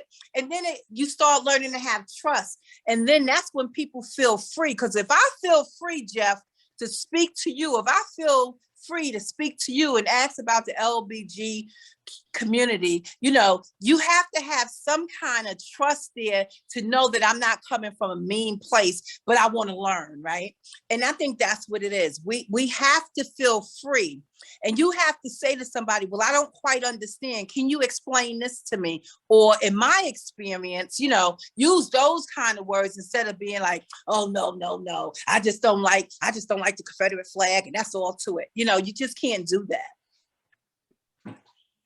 Well, I'll tell you what, I wish we had time to get together and have dinner tonight. Wouldn't this be fun?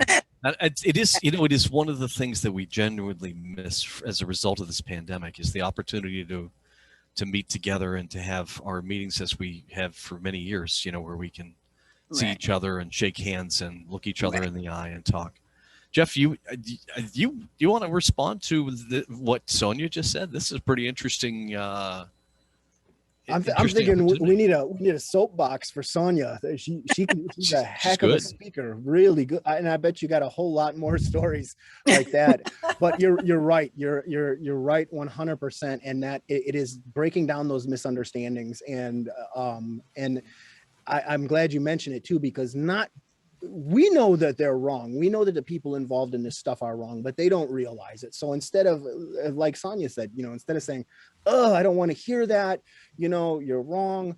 I've noticed this now with the work that I do as well, with talking with a lot of people. Sometimes I'll get off the phone with somebody that's in the movement still, that's kind of on the fence, and they'll say, wow, you know, even though we don't agree, it was unbelievable that we had this nice conversation and that we're both talking and showing each other respect.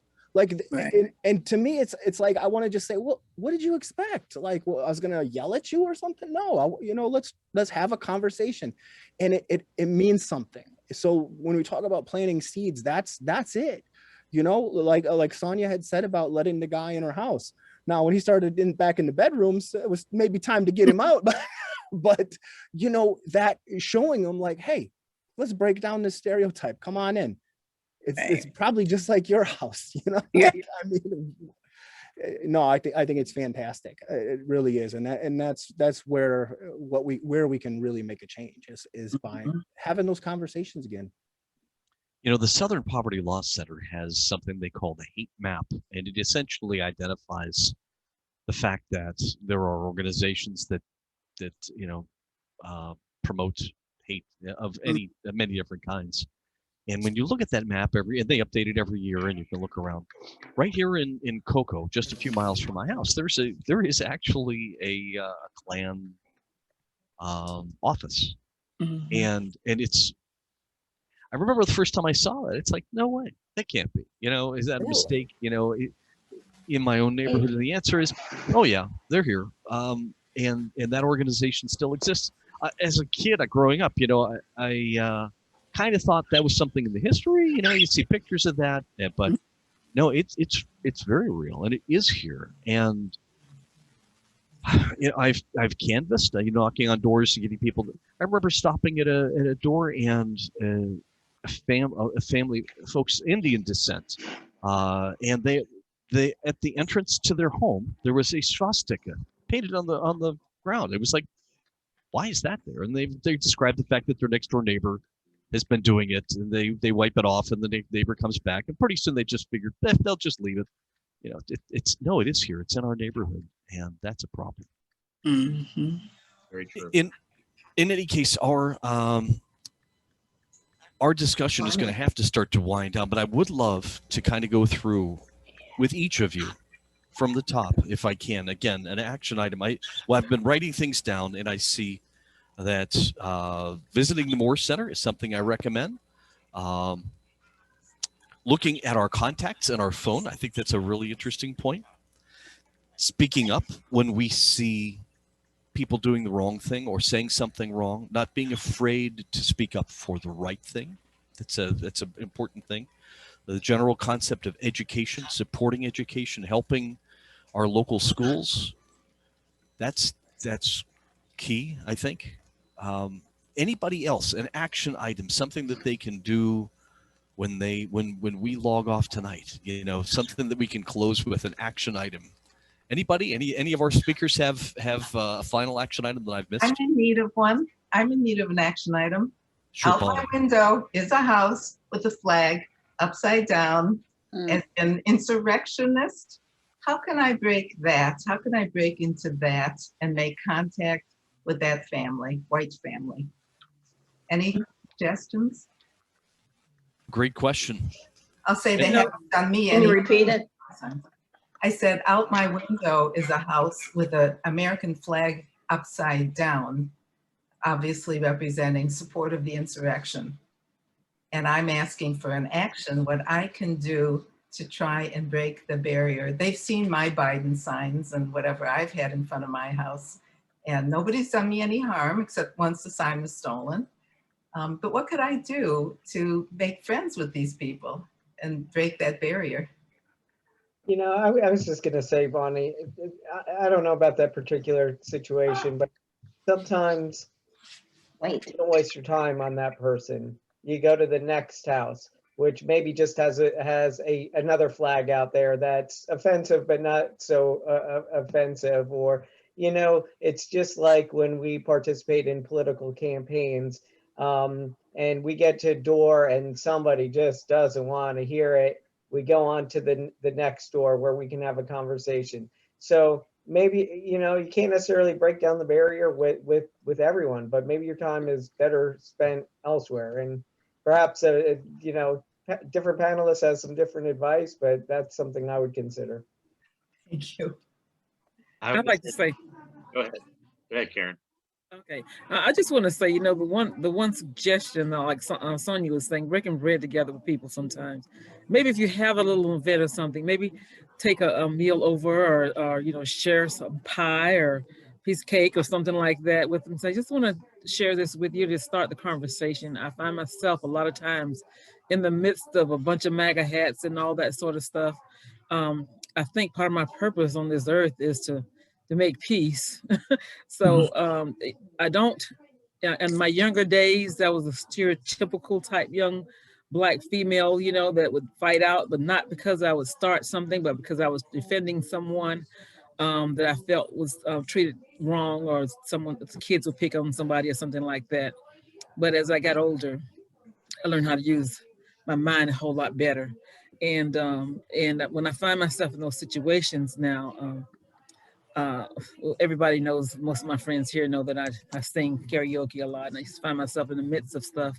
But then you sit down and have conversations with people, and it tends to let them see you differently, some of the things that they were thinking about you at some point, you know. So like Sonia said, break bread with them or something like that. You know, you don't totally ignore them. Do something kind. Maybe bring the garbage can in one day and say, you know, I saw it out there, and anything that you can do to let them see you as a human being instead of that little monkey on the wall that they might have thought you were. That I think that helps sometimes. And by the way, we have several interesting suggestions that are in the chat. There's somebody is suggesting The Sum of Us: What Racism Costs Everyone and How We Can Prosper Together by Heather McGee, an excellent book. Bill, Sonia has something she wants to say, I believe. I think she might be recommending that we go to beyondbarriersusa.org. It's the organization that Jeff Schoep founded. Acacia, did you want to speak up? Yes.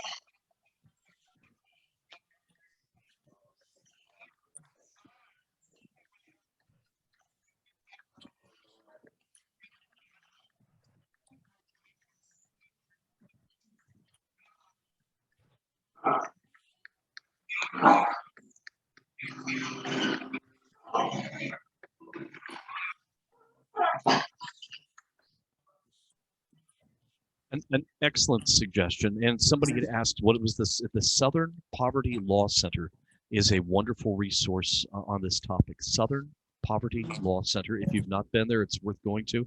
And again, HTTPS beyondbarriersusa.org is the organization that Jeff Schoep founded. Folks, I think it's about time for us to wrap it up. But as we do this, I hope we can pull everybody off of mute for just a moment, and then we can all give our wonderful speakers a round of applause. You're all off mute. Everybody, please. You know what? If I could, I'd stand up and I'd be out of the field of view, but the truth is we're all giving you a standing ovation. Thank you so much. What a wonderful night, a wonderful opportunity to examine a very difficult subject. The Space Coast Progressive Alliance wants to welcome all of you for being here. And I would like to remind everyone that the program must not end here. Those action items we've already talked about: visiting the Moore Center, checking the contacts on your phone, speaking up when you see wrong, helping to educate folks that would benefit from education. Don't let the program end here. Our next meeting will be August 5th, and it's an open discussion about planning for the future of our organization, Space Coast Progressive Alliance. We hope those of you that are members will be here. Those of you that are guests, please come back. It's an important discussion we need to have about planning for the future. Again, I want to say thanks to all of you for joining us tonight. Again, hopefully this has been recorded, and we're going to be putting it out on Facebook. And it will be distributed for other folks to look at that weren't here to join us tonight. Thanks to all of you. Thank you so much. By the way, the Action Projects Committee, those of you that are on the APC, please stay on as we say goodnight to everybody else. I'm going to ask the APC members to stay on with us. We'll have a quick discussion. And I want to say good night, everyone. We'll look forward to seeing you August 5th. Good night, everyone.